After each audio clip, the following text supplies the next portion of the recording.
በእስልምና አስተምህሮ እጅግ ጸያፍና ውግዝ ከሆነው በትዳር ላይ ቅምጥ የመያዝ ተግባር ጥንቃቄ እንዲደረግ መልእክት ተላለፈ። ይህ በፈጣሪ ዘንድ ድርጊት ተፈጻሚው ተጸጽቶ ፈጣሪውን ማህርታ እስካልጠየቀ ድረስ ይቅር ከማይባሉ ታላላቅ ወንጀሎች መካከል የሆነ ተግባር እንደሆነም አጽንኦት ተሰጥቷል። ሆኖም ግን ከቅርብ ጊዜ ወዲህ በርካታ ወገኖቻችን በዚህ ተግባር ላይ ናቸው። ከጉዳዩ አሳሳቢነት አንጻር ነጃሺ ቲቪ አንዳንድ አካላትን አነጋግሮ ተከታዩን አሰናድቷል። ዝርዝሩን ሀያት ከማል ታቀርበዋለች። በእስልምና አስተምህሮ በተለምዶ በትዳር ላይ ቅምጥ መያዝ ወይም ዝሙት ከፍተኛ ወንጀል እንደሆነ ይታወቃል። ቅምጥ ማለት ከተፈቀደ ወይም ሐላል ከሆነ ጋብቻ ላይ ባልተፈቀደና ሐላል ባልሆነ መንገድ ከተቃራኒ ጾታ ጋር ግንኙነት መኖር ነው። ይህ ተግባር ከቅርብ ጊዜ ወዲህ እየተለመደና የብዙዎችን ደጅ እያንኳኳ ያለ ተግባር መሆኑን ነጃሺ ቲቪ ባደረገው ምልከታ ለማወቅ ችሏል። ይህ በእስልምና አስተምህሮ እጅግ በጣም ጸያፍና ውጉዝ የሆነ ተግባር ድርጊቱን ፈጻሚው ሰው ወደ ፈጣሪው ካልተመለሰና ምህረትን እስካልጠየቀ ድረስ ይቅር የማይባል ትልቅ ወንጀል ነው። ሆኖም ግን ከቅርብ ጊዜ ወዲህ በተለያዩ አካባቢዎች ይህ ድርጊት የተለመደ ሆኖ እየተበራከተም ይገኛል። ብዙዎች ትዳር መስርተው ከሚኖሩበት ቤት ራቅ ብለው የሚገኙ አንዳንድ አፓርትመንቶችና የጋራ መኖሪያ ቤቶች ለቅምጥ የተዘጋጁ በሚመስል ሁኔታ በርካቶችን እያስተናገዱ መሆኑም ተሰምቷል። ስለሆነም ነጃሺ ቲቪ ከጉዳዩ አሳሳቢነት አንጻር የተለያዩ አካላትን አነጋግሯል። ታላቁ ዓሊም ሼህ መሐመድ ሐሰን ፈድሉ በጉዳዩ ላይ ተከታዩ ማብራሪያ ሰጥተዋል። በዝሙት ቅምጥ የሚያረጉት ያ ሐራም ነው። ሁለተኛ ሚስት ብትኖረውም ባትኖረውም ያለ ኒካህ ሴትን መገናኘት ሐራም ነው። ይህንን አላህን ፈርተው መቶበት ነው ያለባቸው። ይህ ጸያፍ ተግባር ከፈጣሪ መንገድ ማስወጣት ብቻ ሳይሆን በተጨባጭ የተለያዩ ማህበራዊ ቀውሶችንም እንደሚያስከትል እሙን ነው። ቤተሰብ እስከመበተን፣ ለተላላፊ በሽታዎች መጋለጥ፣ በትዳር ባሉበት ቤት ውስጥ ኃላፊነትን በአግባቡ አለመወጣትና ሌሎችም ዘርፈ ብዙ ጉዳቶችን ያስከትላል። አቶ ሙስጠፋ ሽፋ በፌዴራል ማናቸውም ፍርድ ቤት የህግ አማካሪና የሰብአዊ መብት ተሟጋች በሚያስከትላቸው ተጽዕኖዎች ዙሪያ ተከታዩም ብለዋል። እንደ አይነት ሂደት ጥረው ብር ያፈሩትን ደግሞ ሀብትና ንብረትንም ደግሞ ምን ያደርጋል? ኢኮኖሚካሊ ክራይሲስ ያመጣል። ይህ ማለት በፍርድ ቤት ውጣ ውረድ በተለያዩ ሂደቶች ላይ ሀብታቸውን የማጣት ሁኔታዎችን ያስከትላል። ባህልንም እሴትንም ደግሞ ያደፈርሳል ነው። ይህን ስል ምንድነው ሃይማኖታዊ ወይ ባህላዊ ቀኖናውን ተከትለው ያልሄዱ ሰዎች የሚያስከትሉት አንዳንዴ ደግሞ አላግባብ መበልጸግንም ያስከትላል። አንዱ ወይ ወንዱ ወይ ሴቷ ወደ አንደኛው ወገን ሲጠጉ ማቴሪያል ቤዝድ ሆኖ ሲመጡ አንደኛው ወገን ቀድሞ ለነበረው ትዳር ወይም ደግሞ አዲስ ለሚያስበው ሂደት ላይ ግንኙነት የኢኮኖሚ ውድቀትንም ያስከትላል ማለት ነው። ስለሆነም ይህ ድርጊት ለምን አስፈለገ? በትዳር ላይ ቅምጥ ለመያዝና ዝሙት ተብሎ ወደ ተገለጸው ተግባር ለመግባት በምክንያትነት የሚጠቀሱት ምንድን ናቸው? ህጉስ በትዳር ላይ ቅምጥ መያዝን እንዴት ያየዋል? ሲል ነጃሺ ቲቪ ለአቶ ሙስጠፋ ሽፋ አንስቷል። የዚህ አይነት ምክንያቶች ምንድናቸው ብሎ ሲባል አንደኛ በቤተሰብ ውስጥ ላይ አለመግባባት ሲከሰትም ነው። አለመግባባት መከሰቱን በተለይ እንደ እምነትም እንደ ባህልም ስታየው አንዳንዴ ግልጽነትም አለማውራት ወይ ደግሞ በግልጽ አለመነጋገር የቤተሰብ ህጉን በግልጽ እንደሚያስቀምጠው በብዙዎቹ ፍቺ ምክንያት የሚሆነው አንደኛው ብዙ ጊዜ ወይ የሚያነሱልሽ ይመታኛል፣ ይሰድበኛል ወይ ቀለብ አይሰጠኝም ነው። ግን በተለየ ድብቅ አድርጎ እንደ ባህልም እንደ እምነትም ብለው ማለት እነዚህ እምነት ባይከለክላቸውም መውራት እየቻሉ በወሲባዊ ግንኙነት ላይ አለመጣጣም ወይ ደግሞ በዚህ ሂደት ላይ አንደኛው ወገን ደስተኛ አለመሆን ሲከሰት ለዚህ ሂደት ተጋላጭ የመሆን ሁኔታው የሰፋ ነው። የወንጀል ህጋችን ትዳር እያለው የሆነ ሴት አስቀምጦ ወይም ደግሞ ትዳር እያላት ከሆነ ወንድ ጋር እንደዚህ ባሏን አስቀምጣ ብትል ህጉ በግልጽ የሚለው 652 ላይ አመንዝራነት ብሎ ያስቀምጠውና በ652 ንዑስ 1 ላይ አንድ ባለትዳር በእግዚአብሔር ህግ መሰረት በጸና ጋብቻ ታስሮ ሳለ ከሌላ ሰው ጋር የግብረ ስጋ ግንኙነት የፈጸመ እንደሆነ ብሎ ያስቀምጥና በተበደለው ማለት ልክ ሚስትየው ወይም ባልየው ከሆኑ አቤቱታ ያቀርቡና በቀላል እስራት ወይም በመቀጮ ይቀጣል ብሎ ያስቀምጣል። ይህን ደግሞ ሲያደርግ አንደኛው ወንዱ ወይም ሴቷ ወይም ሰውየው ሚስት እያለው እሷ ደግሞ ባል እያላት መሆኑን ካወቀች ደግሞ ቅጣቱ ማን ላይ ነው የሚለው አንደኛው ወገን ላይ ተፈጻሚ ይሆናል ማለት ነው። እያወቀ ህጋዊ ጋብቻ ካለው ሰው ጋር ባመነዘረ ሰው ላይ ይኸው ቅጣቱም የመጣውን ይምጣ ብሎ የተቀበለ ከሆነ ብሎ ይህንን ያስቀምጣል።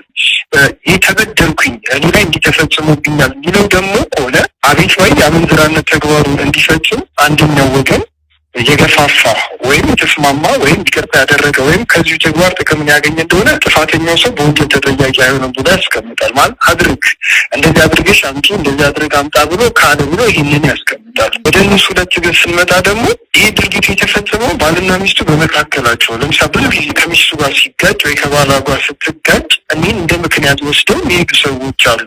እንደዚህ አይነት ከሆነ ደግሞ ይላል ከ1 ዓመት በላይ በተለይ ደግሞ ተለያይቶ ኖሮ የወንጀል ሕጉ ቅጣትን እንደማቅለል ያስቀምጥና አንቀጽ 3 ላይ ግን ቀጥታ ምንድነው የሚያስቀምጠው? ቅምጥ ባይለው ሽማ ብሎ ነው የሚያለው። አንቀጽ 652 ንዑስ 3 ምን ይላል? ጥፋተኛው ሳይፋታ ወይም ሌላው ተጋቢ ጥሎ ሳይሄድ በመኖሪያ ቤቱ ውስጥ ውሽማ ያስቀመጠ እንደሆነ ቅጣቱ ከ3 ወር የማያንስ ቀላል እስራትን ይቀጣል ብሎ በሕግ ላይ ያስቀምጣል። በፌዴራል ግን ሁሉንም ክልሎችን በበርን የሚያደርገው ወይም የሚገዛው የወንጀል ሕጉ ላይ የጋብቻ ላይ ጋብቻ ከተከሰተ ለምሳሌ 2 ልምሶች አሉት። አንደኛው ከመፍረሱ ወይም ከመሻሩ በፊት ካደረገ ብሎ በቀላል እስራት ወይም ነገሩ ከባድ ሲሆን፣ በተለይም ጥፋተኛው ለምሳሌ ወንዱ ለሴቷ እኔ አላገባውም ምንም ቤተሰብ የለኝም ብሎ እሷም እንደዛ ብታደርገው ሁለተኛው ጋብቻ የፈጸመ ሰው ያሳሳተው ከሆነ ከ5 ዓመት በማይበልጥ ጽኑ እስራት ይቀጣል ይላል። የሌላ አንቀጽ ደግሞ ማንም ያላገባ ሰው ሌላው ሰው በጸና ጋብቻ የታሰረ መሆኑን እያወቀ ደግሞ ያላገባው ያገባውን ሰው ካደረገ ደግሞ እሱ ከእሱ ጋር ግንኙነት ከፈጸመ በቀላል እስራት ይቀጣል ብሎ ሕጉ ያስቀምጣል ራሱ። በሶስተኝነት ደግሞ ከሁለቱ ጋብቻዎች አንዱ እስከሚፈርስ ወይም እስከሚሻር ደግሞ የወንጀል ክሱ የጋዘመን ታስቦ ይቆጠራል። እንደሚታወቀው በእስልምና አስተምህሮ ውስጥ ዝሙት ላይ መገኘት ትልቅ ወንጀልና የአኺራ ቤትን የሚያበላሽ ተግባር ስለሆነ ሰዎች በሐላል ወይም በተፈቀደና ሕጋዊ በሆነ መንገድ ሁለተኛ ጋብቻ እንዲመሰርቱ ይፈቅዳል። ስለሆነም ቅምጥ ከመያዝ ጋብቻ መመስረትን ሼህ መሐመድ ሐሰን እንዲህ ሲሉ ገልጸውታል። ይሄማ ለጓዴ ነው ችግር የለውም። ይሄ በሐላል መንገድ ማግባት መሰለ ሐላል ማለት ወሊያ ዘመዷ አለበት ሸሂድ ቀርቦ ማህር አድርጎ አግብቶ ከሆነ ሚስቲቱ ባታውቅም ሐላል ነው፣ ችግር የለውም። የሚስቲቱ ማወቅ ሸርጥ አይደለም ማለት ነው። የሚያገባት ሁለተኛ ያገባት በሸሪዓው ትክክል ከሆነ የሆነ የመጀመሪያ ሚስቱ ማወቋ ግዴታ አይደለም። ባይሆን ያላወቀ ጊዜ እሱ መካከል የሞተ እንደሆነ በኋላ ውርስ ላይ ምናምን ላይ ችግር እንዳይመጣ ማሳወቅ ተገቢ ነው እንጂ ኒካሁ አይበላሽበትም። ወደ ሐላሉ ለማምጣትም ብዙ ችግር አለው። ልጅ ተወልደው እንደሆነ ልጆቹ ሊጠራ ነው እንደሆኑት በግምት በቅምጥ የተወለዱ እንደገና ግን ሐላል ለማድረግ ተለያይተው ሲያበቁ የወር አበባ እስከምታይ ድረስ ቆይቶ ነው ኒካህም ደግሞ ሐላል ለማድረግ እንዲሆን ይህንን አላህን ይፍሩ ነው። አንድ መዛብ እንኳን በሐነፎቹ የራሱ ተሆነ ሀይድ ባታይም እንደገና ኒካህ ማድረግ ይችላል ይላሉ። ቤጉ መቼም ተለያይተው ትንሽ ቆይተው እንደገና ቢጋቡ በጣም ያማረ ይሆናል። ከዛ በፊት የተወለደ ልጅ ካለ ግን የኒካህ ልጅ አይባልም። ሕጉስ በትዳር ላይ ትዳር መመስረትን እንዴት ያየዋል ስንል ላነሳነው ጥያቄ አቶ ሙስጠፋ ሽፋ በፌዴራል ማናቸውም ፍርድ ቤት የሕግ አማካሪና የሰብአዊ መብት ተሟጋች ተከታዩን ምላሽ ሰጥተዋል። የጋብቻ ላይ ጋብቻ የተፈጸመው አግባብ ባለው ሕግ ይልና በተለይ ሁኔታ ይላል። ለምሳሌ በሃይማኖት ሲመጣ እንደ እስልምና ከሆነ ወይም በባህል ማለት ለምሳሌ አንዳንድ ክልሎች ላይ ስትሄጂ ደቡብ ኢትዮጵያ ላይ ባነሳለች ወደ ዳሰነች ወደ ሀመር አካባቢ ስትሄጂ ለማግባት ግልጽ ያደርጉታል። ይህ ግልጽ የሚደረገው ምንድነው? 25 በሬዎች ተደርድረው መዝለል የሆነ ምናምን ሂደት ማድረግ። ልክ ማዕከላዊ ኢትዮጵያ ላይ ደግሞ ስትመጪ እንደ ስልጤ እንደ ጉራጌ አላባ አካባቢ ስትመጪ የውርስ እንደዚህ የሚባሉ አሉ። ባህላቸው እሴታቸው የሚያደርግ ከሆነ እውቅና ይሰጣቸውና ለእነዚህ ሂደት ከሆነ ልክ ተመስርተው ለሚፈጸሙ ጋብቻዎች በሚሰጠው እውቅና መሰረት እንደሆነ ከዚህ በላይ የተቀመጠው ቅጣት ተፈጻሚ አይሆንም ማለት 650 ተፈጻሚ አይሆንም ብሎ ያስቀምጣል። መሟላት ያለበት የሃይማኖት ስርዓትና የባህል ስርዓት ከተሟላ ተጠያቂ አይሆንም ብሎ የወንጀል ሕጋችን በግልጽ ያስቀምጠዋል ማለት ነው። በመጨረሻም ሼህ መሐመድ ሐሰን ፈድሉ ቅምጥ ወይም ዝሙት እጅግ ጸያፍ ተግባር እንደሆነና በኢስላማዊ የመቅጫ ሕጎች የምትተዳደር ሀገር ላይ ብንሆን ኖሮ ቅጣቱ እጅግ የከፋ ይሆን እንደነበር በማስረጃ ገልጸዋል።